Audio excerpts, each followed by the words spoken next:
sabendo que o homem é muito massa. E o livro é muito caro. Desse pirangagem, homem, cheio de dinheiro pirangante pra comprar um livrinho desse. Tu fala isso, homem, que ladrão vou chutar. Tu não sabe que eu sou pobre? Ai, a Cristi, olha a Cristi. Papai, ô papai, Diga, minha filha. eu quero o livro Santiago. Todo mundo já tem, até a Caroba. E ela já mudou algumas partes. Cercão, compra a menina, bala um livrinho tão bom desse. Sei não. Não tem dinheiro pra estar gastando com isso, não. Juro que não tem. Ai, Caroba, obrigada. Cadê o peão? Ele foi lá pra cozinha, agora.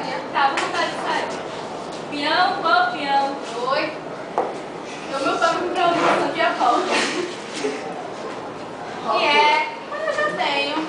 Ah, que bom, então me conta um pouquinho. Ótimo. É a história de um velho muito pão duro que esconde uma porca, que é um cofre, que na verdade ele jura que dentro tem dinheiro, que vale alguma coisa, mas não vale nada.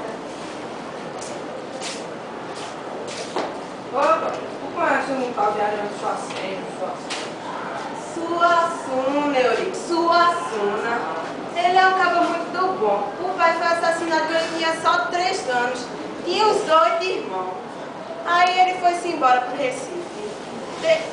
Fez até faculdade de Direito Caba. Vocês estão falando de quem? Ah, Ariano Suacena. Quem é? Suassuna, homem. Ah, aquele cara que escreveu a Santiago, a Penha e a Lei, e que fizeram aquele tal de onda parecida só pra homenagear o cara.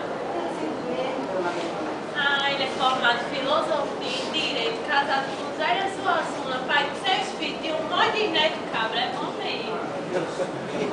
Hoje então eu vou comprar logo esse livro pra minha Margarida. Margarida! Ô Margarida! Papai? Olha, aqui seu livro. Esse caba macho. Vai funcionar? Eu sei, papai.